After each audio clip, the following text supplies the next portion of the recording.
पत्थर की काली शिला घर में राखो धाय।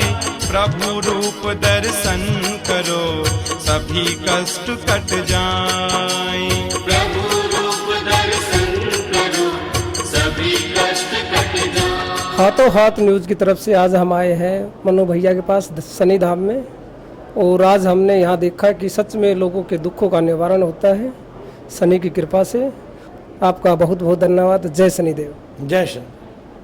तो मनु भैया, हम जानना चाहते हैं कि आप किस तरह से दुखों का निवारण करते हैं, भूत प्रेत की बाधाओं को दूर करते हैं, हमारे दर्शकों को बताओ। देखिए, जो अब लोग तांत्रिक लोग हैं ये बहुत ही गहन क्रिया आप जान चुके हैं और बहुत ही गहन क्रिया करने लगे हैं। सबसे बड़ी बात तो इसमें हिंदू और मुस्लिम दोनों शामिल है।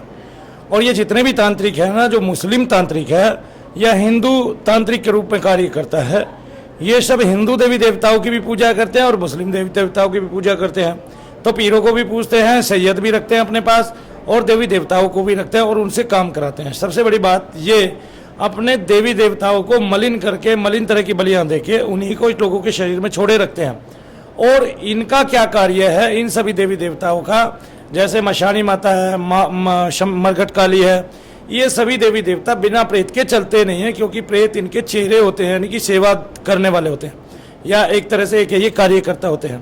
तो जब आदमी दुखी होता है तो फिर वो बहुत लंबे समय तक, दीर्घ अवधि तक दुखी रहता है। यहाँ पे हम जड़ से इस कार्य को ख़त्म करते हैं और आदमी को निजात दिलाते हैं। इसके अलावा भी जो तांत्रिक है वो अपने पितरों को, अपने कुल देवी देवता को, और तांत्रिक अपने ही नहीं, सामने जिस पे वो क्रिया कर रहा है उसके भी कुल देवी देवता को और उसके पितरों को पकड़ के बांध लेते हैं।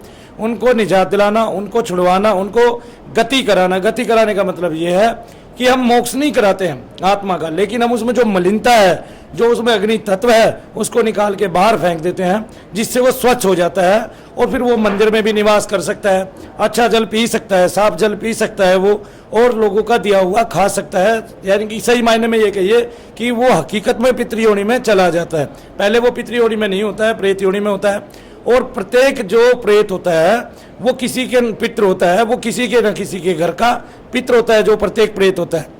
अब जो भी प्रेत है, मान लिया आपके घर का कोई व्यक्ति मर के मेरे ऊपर आ गया तो मैं उसको प्रेत बोलूंगा, और मेरे घर का कोई आपके ऊपर चला गया तो आप उसको प्रेत बोलेंगे।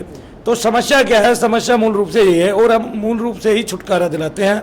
और यहाँ पर आकर कम से कम 99% लोग अब ठीक हो रहे हैं, और मैं खुश हूँ इस बात से कि बाबा ने हमारे ऊपर महती कृपा की है।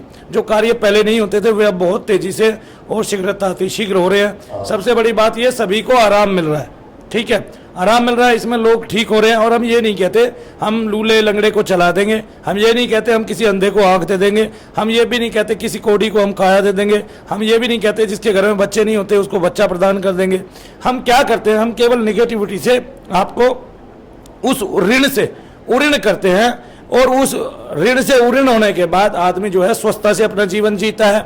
समस्या क्या है? समस्या ये है कि हमारे ऊपर हर तरह के ऋण होते हैं।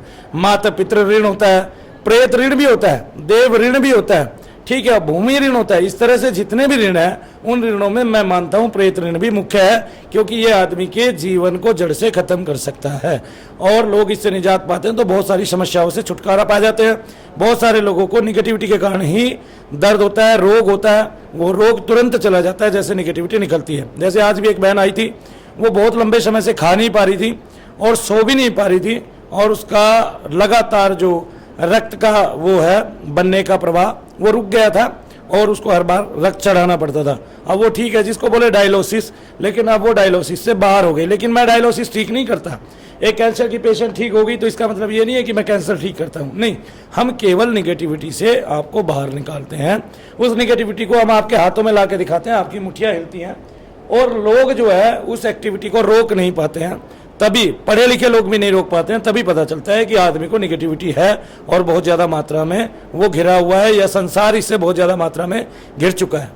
जी, तो मन्ना भैया, हम जानना चाहते हैं कि जैसे लोगों में बड़ी दिक्कतें होती हैं, दवाई लेते रहते हैं लेकिन उनके रोग ठीक नहीं हो रहे हैं, तो क्या प्रॉब्लम होती है और यहाँ आके उनके दुखों का निवारण हो रहा है? देखो, रोगों में कुछ रोग ऐसे हैं जैसे नींद का ना आना, शरीर का भारी रहना, रात को सोते हुए झटके लगना, और इसके अलावा हमेशा बेचैनी रहना, और आपके बनते हुए काम बिगड़ जाना। ये मुख्यतः पितरों के कारण ही होता है।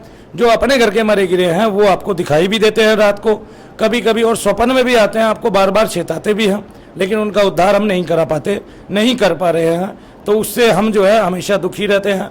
तो ये पितरों का ऋण हमारे ऊपर सबसे ज़्यादा भारी रहता है, और इसी कारण हमारे यहाँ बहुत सारी बीमारियाँ भी आ जाती हैं। और पितृ और प्रेत में कोई ज़्यादा डिफरेंस होता नहीं है, क्योंकि ये पितृलोक जो है ये देवलोक से भी ऊपर है, और जो मूल रूप से पितृयोनि में चला जाता है वो देवलोक से ऊपर वाले लोक में चला जाता है। और उसके लिए हम अमावस्या निकालें तो उसको लाभ होता है, वो वहाँ से हमें शुभाशीष देता है। उसके लिए हम वस्त्र निकालें तो वहाँ से उसको लाभ होता है, वो हमें शुभाशीष देती हैं आत्माएं। लेकिन अगर यहाँ पर कोई हम जिसको पूज रहे हैं वो पितृ रूप में है तो इसका मतलब वो प्रेत रूप में ही है। जब तक वो ऊपर के लोक में नहीं जाता पितृलोक में, तब तक वो पितृ नहीं बनता है। तो वो प्रेत बना है, उसको प्रेत योनि से बाहर लेके आना, और हमारे पास इसकी दुनिया की सबसे बेस्ट विधि है। जिनकी भी दृष्टियां खुली हुई है वो हमारे दरबार में आके इस विधि को देख सकता है। बेस्ट मतलब नंबर 1 ये हम कह सकते हैं, आंख बंद करके, दोनों ही आंख बंद करके, क्योंकि हमें भरोसा है अपने शनिदेव महाराज पर। उसने जो विधि हमें बताई है, जो हम कर रहे हैं वो हम पक्का निश्चित ही कर रहे हैं, और इससे प्रेतों को प्रेत योनि से निकलने में बहुत ही आसानी होती है। और ये केवल होता है मंत्र जाप से, जो हम सारी दुनिया से कराते हैं। और इसमें भी कोई शब्द छोटा नहीं है, हिंदुओं का हो, मुस्लिमों का हो, सिखों का हो, ईसाइयों का हो, या किसी भी अन्य धर्म द्वारा दिया गया कोई भी मंत्र हो, शब्द हो, वो छोटा नहीं है। कोई प्रार्थना हो वो छोटी नहीं है। उन्हीं प्रार्थनाओं से हम ये सारा काम बहुत ही बेहतरीन तरीके से और आसानी से कर सकते हैं। हमारे पास अन्य धर्मों से आने वाले जो भी लोग हैं, हम उनको उन्हीं के धर्म के अनुकूल शब्द देते हैं, उसी शब्द से वो अपनी बाधाओं को हटा पाते हैं, अपने मैल को, अपने संकल्पों को निकाल पाते हैं जी। ठीक है, इस तरह से आदमी फ्री होता है, आज़ाद हो जाता है जी। हाँ, तो मनु भैया हम जानना चाहते हैं कि आप जैसे दृष्टि खुलने की बात कर रहे हैं तो क्या है, थोड़ा हमें बताइए। देखिए, लोगों को बहुत सारों को भ्रम था कि मनु भैया के यहाँ जो लोग आते हैं उनके यहाँ प्रेतों की ही दृष्टि होती है। ऐसा नहीं है, और वो लोग जब तक यहाँ चेकिंग कर रहे हैं तब तक दुखी होंगे या ऐसे होंगे। सबसे पहली बात तो ये है कि या तो प्रेत बहुत सूक्ष्म होता है, वो आपके अंदर क्या है क्या नहीं ये देख सकता है, मतलब वो एक तरह से डॉक्टर होता है दूसरे सारे प्रेतों को पकड़ने के लिए, क्योंकि आप जिस योनि के हैं उसी योनि के सारे पदार्थों को, सारे तत्वों को आप देख पाते हैं, या सारी वस्तुओं को आप देख पाते हैं। जैसे आप मानव योनि के हैं तो एक मानव जो देखता है वो आप देख सकते हो, आप प्रेत योनि के हो और मानवों को तो आप देख ही सकते हो। इसलिए प्रेत, एक अकेला प्रेत भी सारे प्रेतों को देख सकता है। तो योनि के हिसाब से आप देखते हैं तो प्रेत भी देख सकता है। दूसरा, हम अगर संघर्ष करते हैं, मेहनत करते हैं और भगवान की साधना करते हैं, आराधना करते हैं और स्पिरिचुअल होने जा रहे हैं हम, तो हमारे आज्ञा चक्र से एक पर्दा उठता है और उससे पृथ्वी पर जितने क्रिएचर्स हैं वो हमें सूक्ष्म से सूक्ष्म दिखाई देने लगते हैं। इस तरह से बहुत सारे लोगों की अपने यहाँ बचपन से दृष्टि खुली हुई है, जो पिछले जन्मों में अध्यात्म से प्रेरित थे, और बहुत सारे लोगों की यहाँ पर आकर दृष्टि खुल जाती है, क्योंकि यहाँ पर मनु भैया के यहाँ यानी कि हमारे धाम में लोग जब बैठते हैं तो उनकी आध्यात्मिक दृष्टियाँ खुल जाती हैं, क्योंकि वे लगातार निरंतर जप करते हैं। इसका एक मुख्य उदाहरण तो हमारे करीम खान जी है। और दूसरा, अगर किसी को प्रेत के कारण देखा जाता है तो वो प्रेत भी इस तरह लोगों की जब सहायता करने लगता है तो वो देव योनि में आ जाता है। कोई प्रेत देव योनि में ना है ऐसा हो ही नहीं सकता, क्योंकि मलिन से मलिन आत्मा भी जिसके विचार बहुत गंदे हैं वो बहुत ऊंचे लेवल तक जा सकती है। भगवान कहता है, हे अर्जुन, अगर वो मेरा अनन्य भाव से भजन करता है तो मैं उसको मिल जाता हूँ।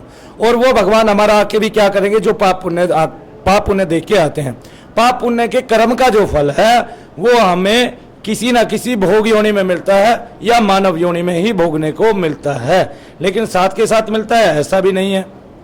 तो पाप पुण्य देख के भगवान पहले भी नहीं आते थे, आज भी नहीं आते। अनन्य भाव से इसलिए सेवा की जाती है। और जो व्यक्ति संसार में किसी दूसरे अन्य व्यक्ति को या जीव को लाभ देता है वो देव योनि में ही गिना जाता है, क्योंकि उसमें करुणा भाव प्रबल हो जाता है और उससे उसकी दशा बढ़ जाती है।